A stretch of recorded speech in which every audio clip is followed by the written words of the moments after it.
इस क्वेश्चन में जो हम लोगों को इंटीग्रल निकालना है उस पोलिनोमियल रादर रैशनल पोलिनोमियल है जो है x divided by x minus 1 into x minus 2 into x minus 3 को। तो हम लोग सबसे पहले की तो ये जो है पोलिनोमियल रादर ये प्रॉपर रैशनल पोलिनोमियल है, इसको हम लोग सबसे पहले पार्शियल फ्रैक्शन का यूज करके सिंपलर पोलिनोमियल्स में कन्वर्ट कर लेंगे, ठीक है, ताकि जहाँ के बाद हम डायरेक्ट फॉर्मूला यूज कर सकते हैं।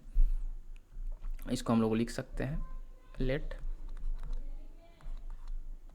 x over x minus 1 into x minus 2 into x minus 3 equals a upon x minus 1 plus b upon x minus 2 plus c upon x minus 3। या फिर इसको अगर हम नीचे वाले का एलसीएम लें तो ये हो जाएगा x minus 1 into x minus 2 into x minus 3। तो अब यहाँ बारी बारी से ये जो डिनोमिनेटर है उसको उससे डिवाइड करेंगे, यहाँ जो भी एलसीएम हमारा आया है उसको, तो हो जाएगा x into x a into x minus 2 into x minus 3 plus b into x minus 1 into x minus 3 plus c into x minus 1 into x minus 2। ठीक है, इस तरह से हम लिख सकते हैं इसको। या फिर यहाँ हम देख सकते हैं कि ये लेफ्ट हैंड साइड में जो डिनोमिनेटर है और राइट हैंड साइड में जो डिनोमिनेटर है वो बराबर है, तो वो दोनों आपस में कैंसिल आउट हो जाएगा, यानी कि हमारे पास बेसिकली इतना इक्वेशन रह जाएगा।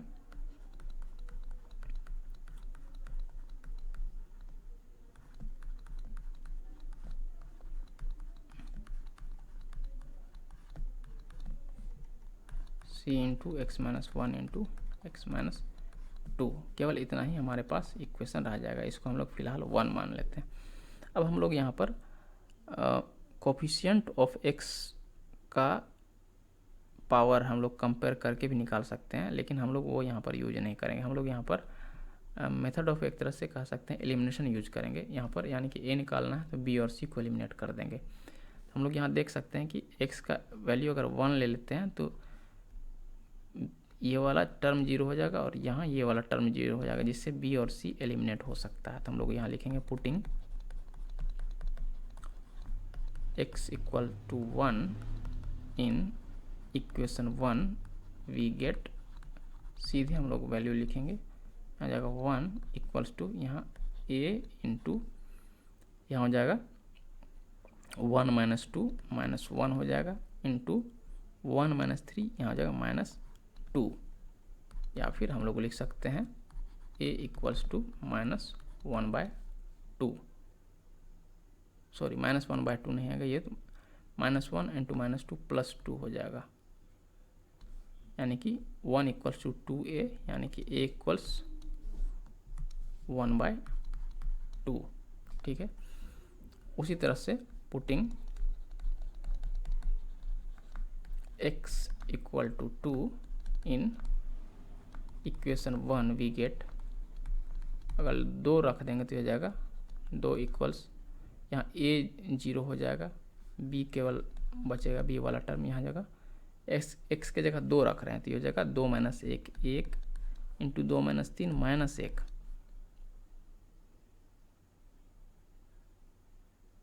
ठीक है,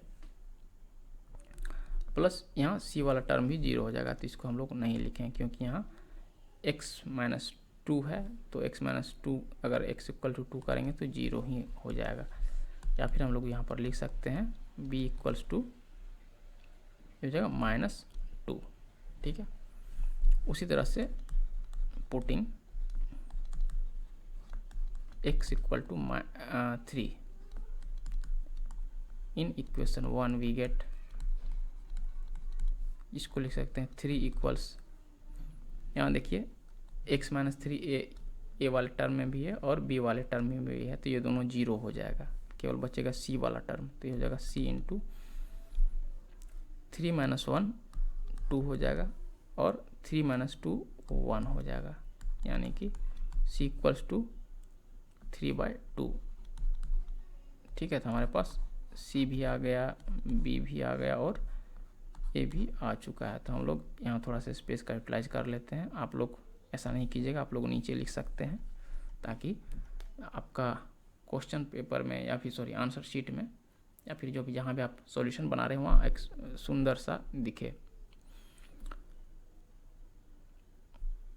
ये हम लोग लिख सकते हैं therefore x upon x minus 1 into x minus 2 into x minus 3 equals a by x minus 1। तो ये जगह a हमारा निकल कर आ रहा है 1/2 into x minus 1 plus b निकल कर आ रहा है -2 into x minus 2 plus c निकल कर आ रहा है 3/2 डिवाइडेड सॉरी इंटू क्या करें डिवाइडेड बाय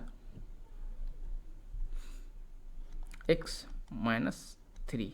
ठीक है, तो बेसिकली इतना हमारा ये इंटीग्रैंड या फिर जो भी ये पोलिनोमियल था रैशनल पोलिनोमियल वो निकल कर आ रहा है।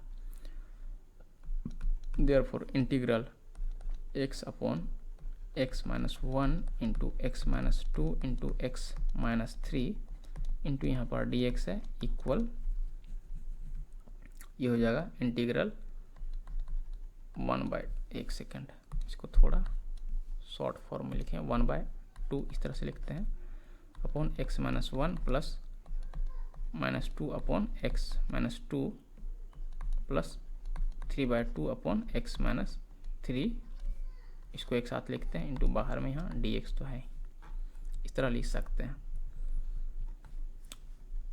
इसको थोड़ा सा यहाँ क्लोज कर देते हैं ताकि कन्फ्यूजन ना हो। यहाँ से डायरेक्ट यहाँ आते हैं, दिस इक्वल्स 1/2 इंटू इंटीग्रल ये 2 है dx upon x minus 1 minus 2 into integral dx upon x minus 2 plus 3/2 into integral dx upon x minus 3। यहाँ पर हमने प्रॉपर्टी यूज किए हैं इंटीग्रल्स का, k इंटू एफ यू का integral equals to k into f u का integral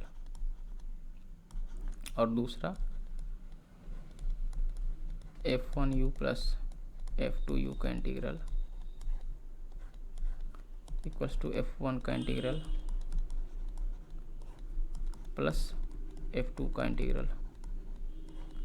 ठीक है, इस दो प्रॉपर्टीज़ का हमने यहाँ एक साथ यूज किया है। अब हम लोग सीधे यहाँ पर फॉर्मूला लगा सकते हैं। हो जाएगा 1/2 into log of mod x minus 1 plus जितना भी इंटीग्रल आया है उतना हम लोग कांस्टेंट लिख देंगे। हम लोग एक सिंगल कांस्टेंट से उसको लिख सकते हैं, लेकिन बेसिकली अगर एग्जामिनर सही मोड में नहीं है तो उसमें आपके मार्क्स डिडक्ट कर सकते हैं, क्योंकि बेसिकली जहाँ भी एक इंटीग्रल आप निकालते हैं वहाँ एक कांस्टेंट ऑफ इंटीग्रेशन आना चाहिए। बस अगर सिंगल लिखते हैं वो भी सही है, लेकिन वही है जो मैंने कहा, अगर एग्जामिनर आपसे एक्सपेक्ट कर रहा हो तो लिखना जरूरी हो जाता है। यहाँ C1, C2 और C3 क्या है? Constants of integration.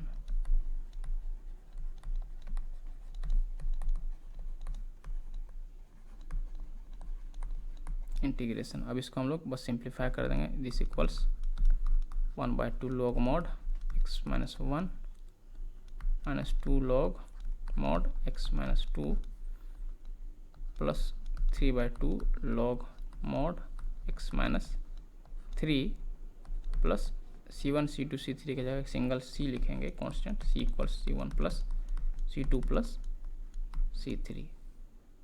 तो ये है इस क्वेश्चन का सॉल्यूशन।